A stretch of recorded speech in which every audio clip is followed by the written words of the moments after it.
Actually, this the paper I'm going to share here, we have gone through this paper earlier also, right? So it is a past paper actually, but I select that paper to not to discuss the questions, right? First, I would like to give a brief idea about the theory behind. Now, according to this question, it says that diagram shows the palisade cell, which structure is the site of photosynthesis. So where you can find these palisade cells, I will ask a lot of questions. You have to answer them. In the leaf. In the leaf. So then what are the layers we can see from the top to bottom? What are the layers of the leaf we can see? First, we have cuticle and then the upper epidermis. Yes, then palisade cell layer. Then spongy mesophyll cell layer. Among these spongy mesophills, what type of structures we can see there? Among these spongy mesophyll cells, we can see xylem and phloem, right? Yes.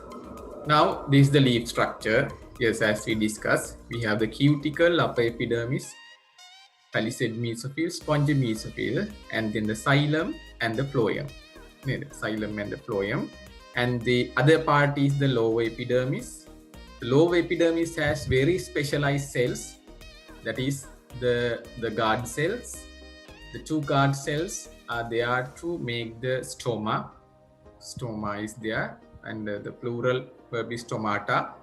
And the stoma, right, is there to exchange the gases as well as to support the evaporation, transpiration, right? The stoma is supporting the gas exchange as well as to for the transpiration, right? And in between, especially in between these spongy mesophills, we can see the intracellular spaces are there.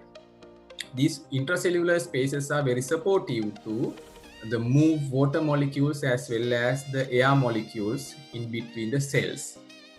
Therefore, that is why these spongy mesophyll cells are loosely arranged, right? Loosely arranged there. Okay, so that is the structure of the leaf, right? Very correct. And then, okay, then tell me, so what here? So in leaf structure, what are the cells which are adapted to the photosynthesis? If a cell is adapted to the photosynthesis, that cell should have chloroplasts. So in another way, I can ask that the same question in a different way. What is that?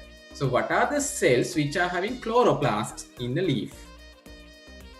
In the leaf, what are the cells which contains chloroplasts?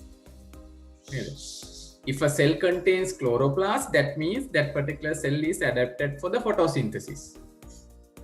And remember, we have only 3 types of cells. They are for the 3 types of cells. They are with chloroplasts in the leaf.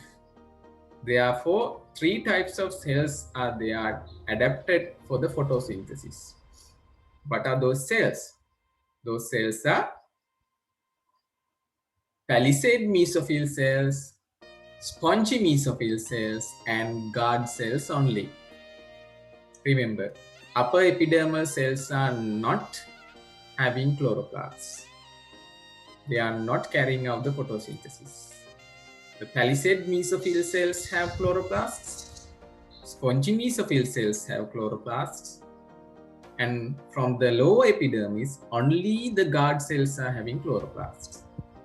Therefore, in a leaf structure, we can see the chloroplast only in 3 types of cells: palisade cells, guard cells, and the spongy mesophyll cells. Right? Here, in this image, can you see this green color ones are the chloroplasts. This blue color one is the nucleus. Here this cell layer, the upper epidermal cell layer, doesn't have any chloroplast. Then the palisade mesophyll cell layer. Palisade cells have lot of chloroplast because palisade cells are well adapted to have more chloroplast to do more photosynthesis. This lengthy shape is there for adaptation, you know. This particular shape increase the surface area.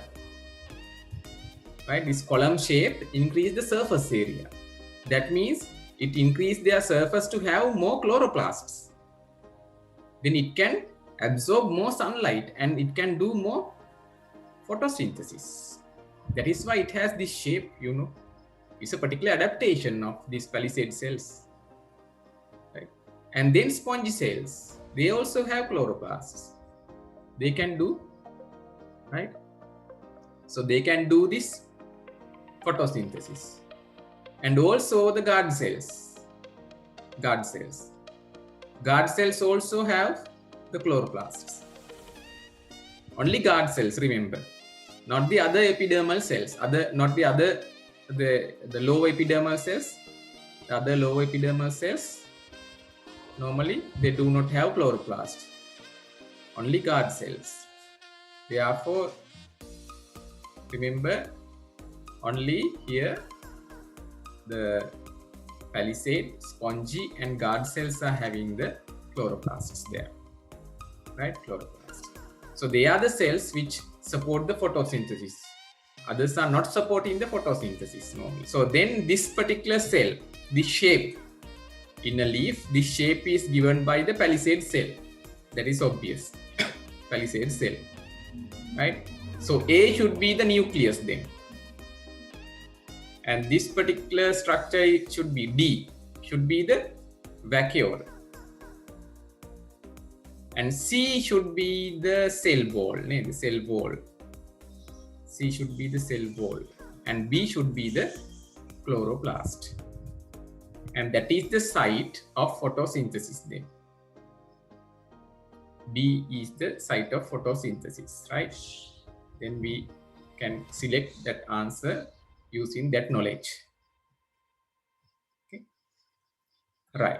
The next one is called, which process needs energy from respiration? Respiration. So what is this process, respiration, normally? Why cells do respiration? So actually remember, we are not in science, scientifically, we are not using the term respiration for breathing. Breathing means just gas exchange. Okay, the breathing means that is gas exchange. Respiration process is happening inside the cells to produce energy. The respiration is there to release the energy from food substances, correct? In living cells using enzymes. Inside the cells using enzymes, these food substrates are break down to release energy. There it is supported by the oxygen, right? Sometimes without oxygen. So that process is called the respiration.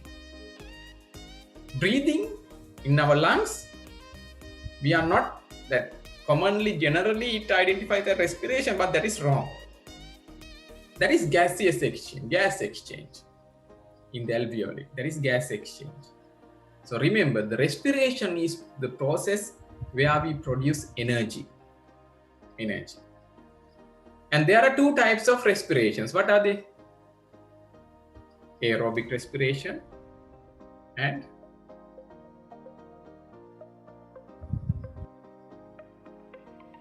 anaerobic respiration. So what is the difference between this aerobic respiration and anaerobic respiration?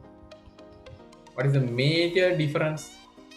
Aerobic respiration releases large amount of energy comparing to the anaerobic respiration in the presence of oxygen.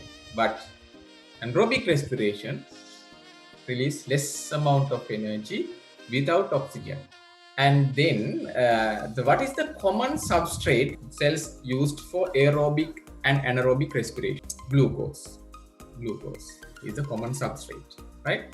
Therefore we should have the idea about this equation, aerobic and anaerobic respiration, the equation. We should have the idea about the equations of aerobic and anaerobic. So what is the equation for